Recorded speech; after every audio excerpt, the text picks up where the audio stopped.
Cashless economy की जानिब ये हमने एक स्टेप लिया है। एक तो इस पर ज़रा कमेंट कीजिएगा कितना हमारे लिए बड़ी सहूलत बन चुकी है, लेकिन साथ ही साथ इसके साथ जो चैलेंजेस जुड़े हुए हैं और ये कि डिजिटल इंफ्रास्ट्रक्चर, इस पर मुकम्मल डिपेंडेंस आप समझते हैं हमारा इतना एडवोकेट है, इतना मुनासिब है डिजिटल इंफ्रास्ट्रक्चर के हम इस पर मुकम्मल तौर पर इन्हसार कर सकें और कैशलेस इकोनॉमी को कम्प्लीटली हम अचीव कर पाएंगे इस टारगेट को? जी, बिल्कुल। असल में जो बिजली के जो बिल्स वगैरह हैं, उनको जब हम डिजिटलाइज कर देंगे, तो उससे डेफ़िनेटली जो आम जनरल पब्लिक है, उसको ख़ास तौर पे जो हमारी शहरी आबादी है, जो ज़्यादातर मोबाइल बैंकिंग को इस्तेमाल कर रहे होते हैं या इंटरनेट बैंकिंग जिनको अवेलेबल है, तो उन लोगों को डेफ़िनेटली इससे फ़ायदा होगा और ये ज़ाहिर है एक कैशलेस इकोनॉमी की तरफ बहरहाल एक अच्छा और खुशाइंद कदम है। Let's talk about some data जो इस हवाले से हमारे पास अवेलेबल है, क्योंकि जो फ्यूचर आने वाला है ना, उसमें आप देखें तो दुनिया जो है ना आहिस्ता आहिस्ता मोबाइल के अंदर जो है ना वो ख़त्म होती जा रही है, मोबाइल के अंदर ही मतलब इंक्लूड होती जा रही है।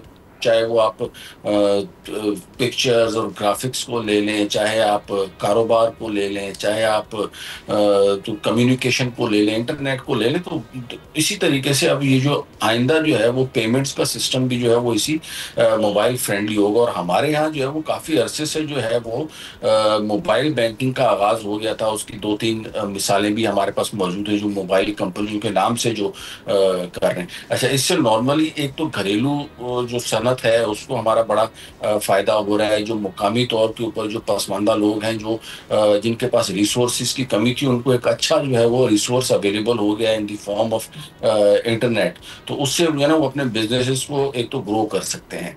दूसरा, हुकूमत के लिए जो टैक्स बेस में जो इजाफा करने के मसाइल पैदा हो रहे हैं, तो उसमें ये जो कैशलेस इकोनॉमी है ये बड़ा अहम किरदार अदा करेगी, क्योंकि जो नॉर्मल बंदे हैं, आम बंदे हैं, जिनकी इनकम जो है बहुत ज़्यादा नहीं है, वो भी इससे फ़ायदा उठा रहे हैं और उनको कैशलेस ट्रांजेक्शन से कोई फ़ायदा नहीं है। कैशलेस ट्रांजेक्शन तो सिर्फ वो जो ब्लैक मनी है या जो करप्शन करते हैं या मनी लॉन्ड्रिंग में जो इन्वॉल्व होते हैं, जो माफियाज और कार्टल्स बने होते हैं, उनको जो है वो कैशलेस ट्रांजेक्शन से तकलीफ है। आम जनरल पब्लिक को इससे कोई मसला नहीं है। और हुकूमत का ये एक बहुत बड़ा जो टारगेट है कि ज़्यादा से ज़्यादा लोगों की जो इकोनॉमी है वो ऑन रिकॉर्ड आए, ट्रांजैक्शन जितनी भी हो रही हैं वो ऑन रिकॉर्ड हों, तो उससे ज़ाहिर है इसको बहुत फ़ायदा होगा। और फिर उसके बाद हम जो इसकी ट्रांजैक्शन की कॉस्ट है आप देखें वो बड़ी कम है और डेटा हुकूमत को लेटेस्ट जो डेटा है वो अवेलेबल हो सकता है। अब तक तकरीबन 1.2 अरब रुपए की जो ट्रांजैक्शंस हैं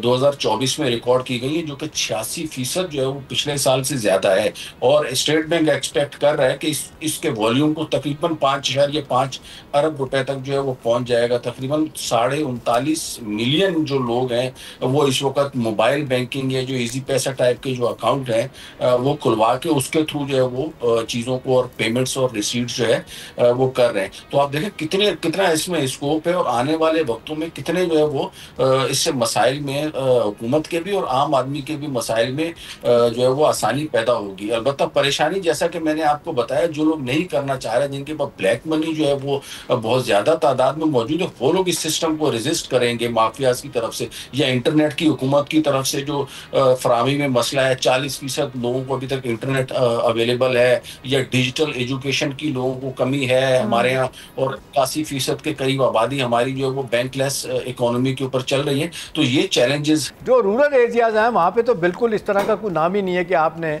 कैशलेस अपना मामलात रखने हैं। वहाँ तो अभी भी आप देख लें, सीधी बात है, पैसे देंगे तो बात होगी। शहरों की हद तक तो है, और ये सिर्फ पाकिस्तान में नहीं है इत्तेशाम साहब, मैं वही अमेरिका की बात करने लगी थी। वहाँ पे भी जो 4% ऐसी आबादी है जो कि कैश पे डिपेंड करती है, जो कि जिनके अनबैंक्ड हैं और उनके कोई मामलात नहीं ऐसे कि वो इस साइट पर आ सके। तो डिजिटल लिटरेसी इसमें एक बहुत बड़ा एलिमेंट है, बहुत बड़ा फैक्टर है जिसको हमें एड्रेस करने की ज़रूरत है। बिल्कुल, ये चैलेंजेस हैं। फिर एक चीज़ अगर आप ना इजाज़त दें, आप देखें, मैं बताऊं चोई साहब, पिंडी में एक आई सर्जरी का एक हॉस्पिटल है। वो इतना बड़ा हॉस्पिटल है कि मेरा ख्याल है कि वहाँ पे आपकी बारी नहीं आती और वो करोड़ों रुपया वहाँ पे वो कमा रहे हैं। लेकिन आप यकीन करें, आमना आप उनके जाके कहें कि मैंने आपको जनाब कार्ड के थ्रू पेमेंट करनी है, तो कहते हैं नहीं जी कैश नहीं आप। अब वो शहर के अंदर बैठे हुए हैं, लेकिन है कि कोई पूछने वाला नहीं। अब जाहिर है हुकूमत के साथ उनके ताने बाने मिले होंगे, कहीं ना कहीं किसी को माल पहुँचा रहे होंगे, तो उसका कोई नोटिस नहीं ले रहा।